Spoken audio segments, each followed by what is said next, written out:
Hey folks, David here, TexasHornsFans.com. So we got to talk about the 40-21 butt whooping to Pig Aggie.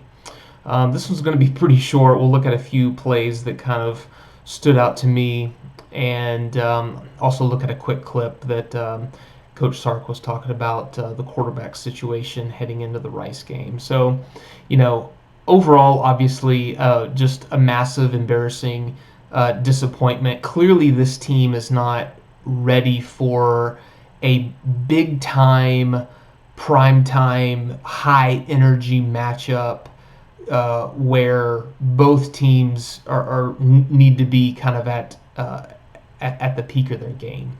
And I think that's what we saw. We saw Arkansas obviously clearly being super, super hyped up because, you know, in the SEC, yeah, Arkansas is going to win 3 games, but the chance to beat Texas at home, who's very likely going to be in the SEC as early as next year, which I still think that that's just a massive opportunity, especially going against a young offensive line for the most part, and a redshirt freshman quarterback. But all the credit to Arkansas for being ready, for being prepared. I think throwing some defensive looks at the Texas offense that they just weren't ready for. This game, I think, absolutely was lost at the line of scrimmage. I've said it here countless times. The game is played from the line of scrimmage out, and that's exactly what we saw in this game. Now, Arkansas ran a ton of 3-man fronts on the defense, and while that should be handled much better than the Texas offense handled it, the Texas offensive line looked confused on their blocking assignments. They looked completely out of place anytime they were running any sort of trap or counter play on, a run play. Card looked super just antsy in the pocket, kind of how he looked early on against Louisiana Lafayette. He kind of looked that way almost the entire game. There were even times when he had more time and he was able to kind of step up or move around in the pocket, but still threw the ball off one foot.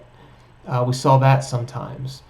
I don't think receivers were getting open early in the game. We had some deep ball opportunities where I think Card certainly missed Whittington on one play that I think was Card's fault. We'll look at that play here in a second. Obviously the punt return, with the toe out of bounds, that was a momentum changer. Cameron Dicker muffing the snap on a punt deep in the Texas zone territory. That was a massive momentum, gift to Arkansas. Going into halftime with 0 points, that's absolutely, obviously a killer. I kind of felt sorry for the defense early on in the game, where they seemed like they were holding. They kept Arkansas out of the end zone twice when Arkansas absolutely could have scored. So going in, allowing 16 points in the first half isn't terrible considering what the offense was asking the defense to do. And then later on, I think the defense was getting gas up the middle a few times with Arkansas's quarterback, and then the running backs really just kind of running circles around pursuing defenders. So Arkansas was absolutely able to get push and run the ball more and more so as the game went on. I think that's what we saw. For the most part, I didn't think Arkansas's passing game was that big of a deal. That they had some big gains in the passing game that set up some great situations for them. But I think this mostly is a story of the defense being asked to do way too much, and the offense just not doing their part. When Bijan had a little bit of time and had a little bit of space to run, he had some good positive plays. but he was met at the line of scrimmage or in the backfield way too much. He was asked to make one or two guys miss in the backfield. Not going to happen. I think the game plan. I think the coaches were outcoached. Arkansas out-prepared Texas, and from kind of a high level, yeah, this is no question an absolutely bad public relations branding loss for Texas. Where if you go back to the season predictions that I did here on the channel or on the podcast, I said this exact thing that if Texas is going to go into the SEC, this is like a precursor matchup. Can you beat a team that won 3 games last year? Sure, Arkansas had a crazy tough schedule, but they also only won 3 games. So it's not like their record was right up there with the top of the SEC. All right, let's look at a few plays here. This is from kind of a highlight reel that I cut some that stood out to me. So this was a 4th and 2 where Arkansas essentially runs a little zone read. Quarterback does a good job of faking that handoff, really took it to the last second, and flat out just gets the edge. I don't know if Brennan Schooler was supposed to secure this edge or not, but he kind of hits this down pretty far and just leaves it wide open and takes it all the way down to the 25. So this is after Arkansas's field goal late in the first quarter. A 2nd and 9. Finally get some good protection here. Again, a three-man front for Arkansas, which we saw this a ton throughout the entire game. And in Sarkisian's press conference, he mentioned that they had really prepared for a 4-man front, but Arkansas, on most downs, came out with a 3-man front and a lot of movement with their linebackers. So throughout the game, I just thought we saw a ton of plays where the offensive line just looked completely confused on who they were supposed to block, especially when the play call for the offense was trap plays and pulling a guard or tackle. Jake Majors also looked really confused on his assignments too. But this is one play where Card moves around pretty well and finds Xavier Worthy. But again, another example where Card kind of throws off of one leg where he probably had an extra second to plant both feet.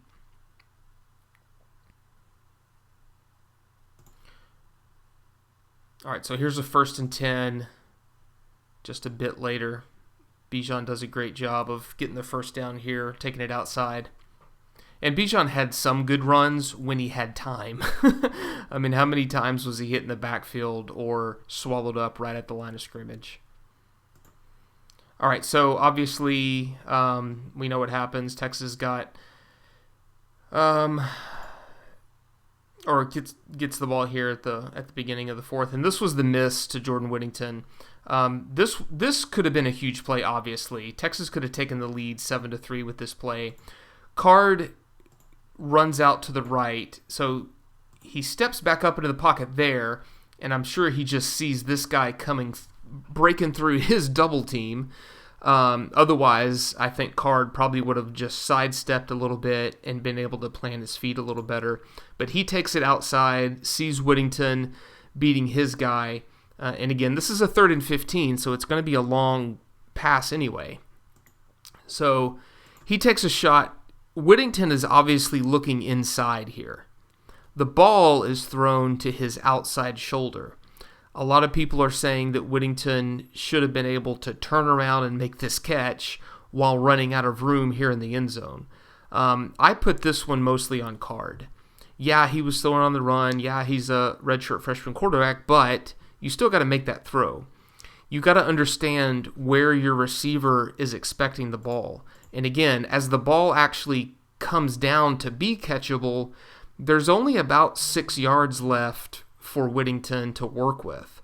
And he has to spin his body around and and catch it on the outside shoulder when he was expecting it to come inside. And he just doesn't get there. That's a really, really tough catch to make, especially when you're very quickly running out of room in the end zone. So that's a miss. Later on, Card misses Xavier Worthy on another long play.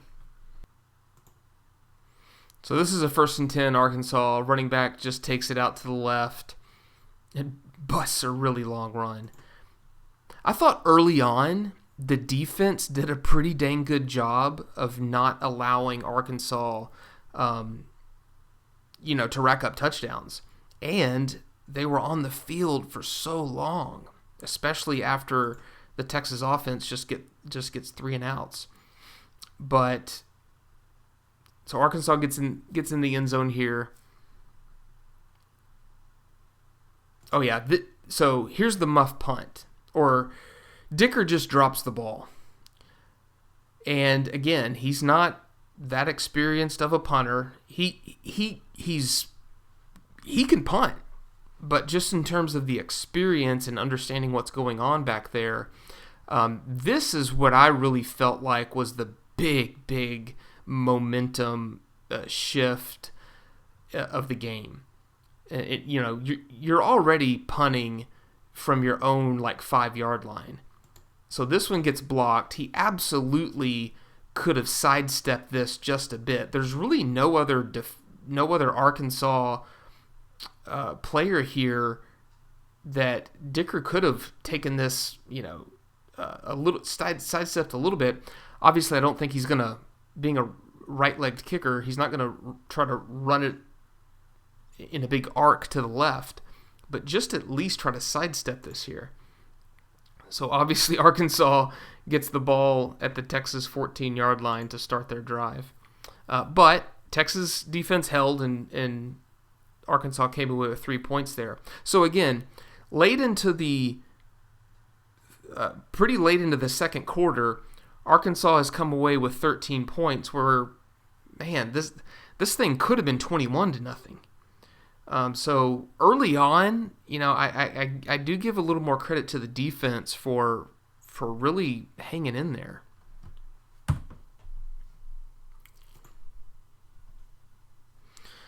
Yeah, here's the long run by Arkansas's quarterback, just up the gut.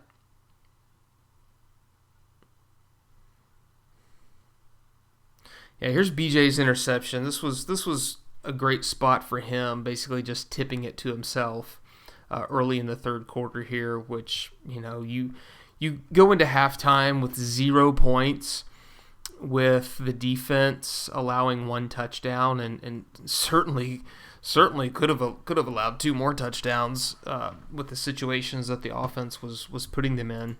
And BJ gets the pick here, scampers around a little bit, and sets up a Bijan Robinson touchdown. So Bijan kind of muscles his way into the end zone. Finally on the board, still pretty early in the third quarter.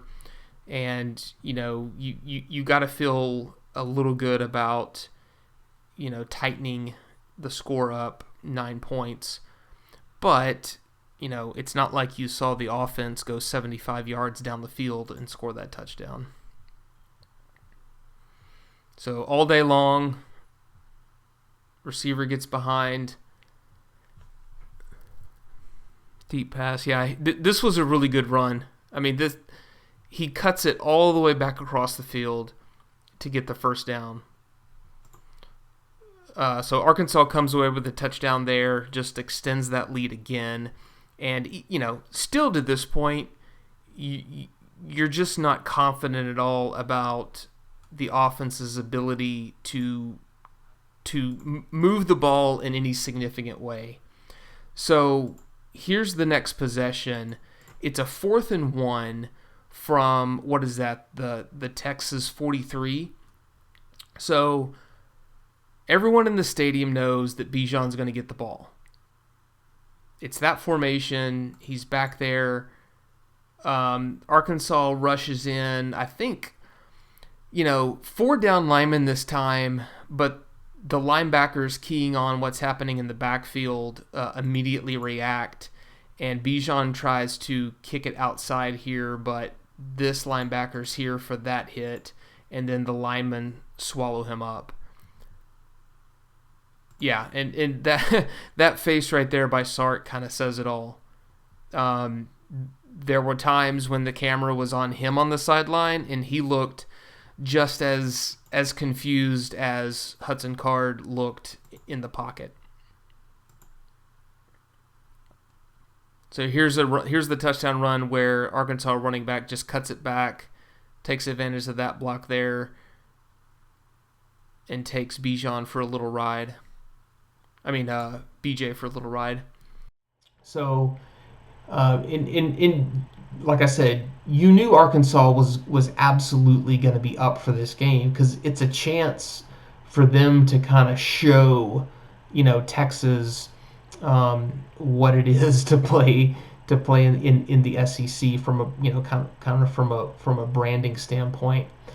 And while I think the story of this game is more that they were just more prepared than Texas was, at the end of the day, it doesn't really matter. They won 40-21, and it could have been worse than that. And the game, how it played out, really I think was worse than that. Casey came into the game, scored 2 rushing touchdowns, which obviously sparks a quarterback controversy.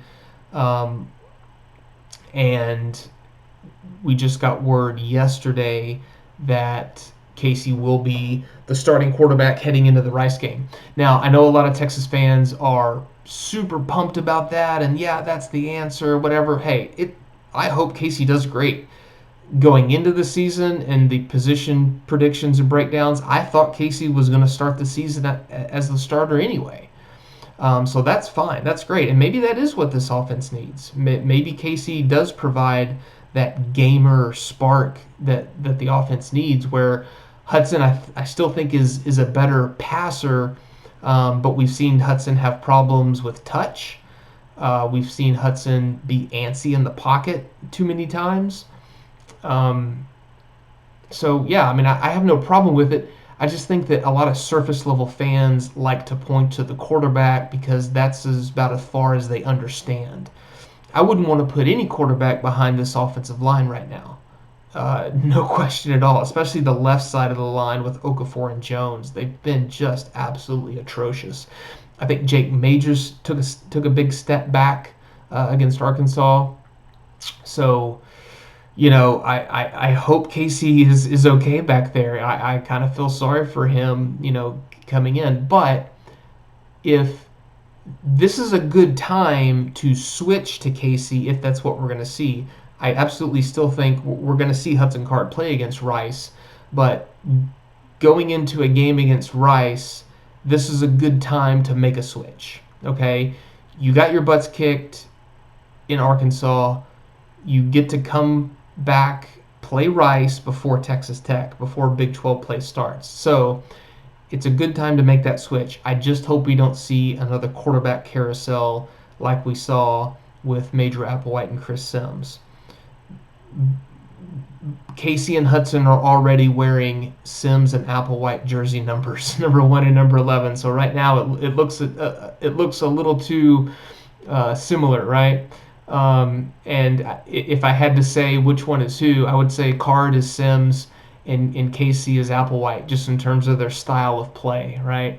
I think Card is a better athlete than Sims was, but just in terms of the type of quarterback that they are, I don't know. I just don't want to see Hudson Card then get the start against TCU and then Casey's the backup again. I don't think that's good for the team. I don't think that's good for continuity or the trust that the receivers and even the offensive line has to build with them. But here's a quick clip about what Coach Sark said in his Monday press conference about it.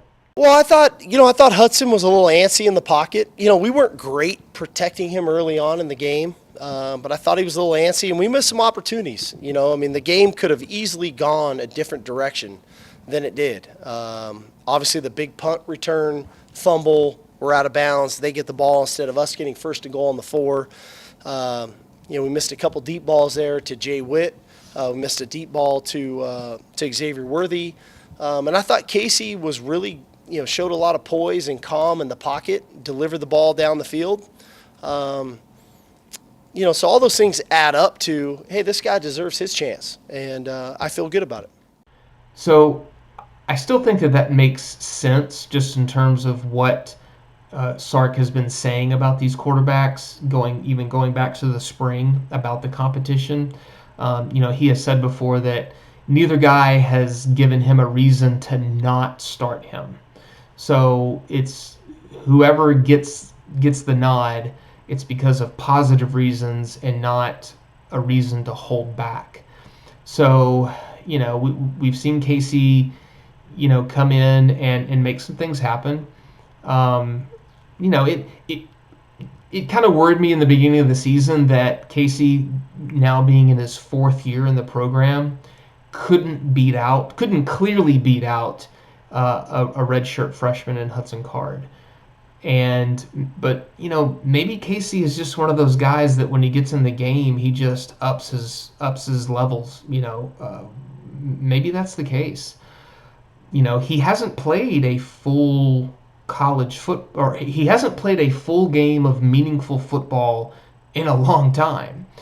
So there's that aspect of it too. But it's not like the switch is happening with Oklahoma next week. So now's the time to do it to see what you got. So maybe we'll see a couple of things that just blow us away and say, holy crap, that's exactly what we were missing. Maybe that happens. I don't know. With the offensive line playing the way they're playing right now, I would be really surprised if that's what we see. So let me know what you guys think. Let me know what pissed you off the most. Where does this thing go heading into Rice, Texas Tech, TCU coming up? Was it fool's gold against ULala, or does this thing settle down and circle the wagons and get it back together? Do you have any hope for the offensive line? Do you want to see Christian Jones and Okafor thrown on the bench and get the younger guys in there? I don't know. I wouldn't mind seeing that. Rice might be a good time to see what you got there. Not that Jake Majors and Angular and Kirksetter have been amazing, but I think the biggest problem has been on the left side of the line. But like I said, I think Majors took a pretty big mental step back against Arkansas. He looked pretty flustered at times. So anyway, that's all I got on that, guys. 40-21, L 1-1. So, but again, it's one game. You can't get too low. You can't get too high. So we'll see what happens next time. Welcome, always.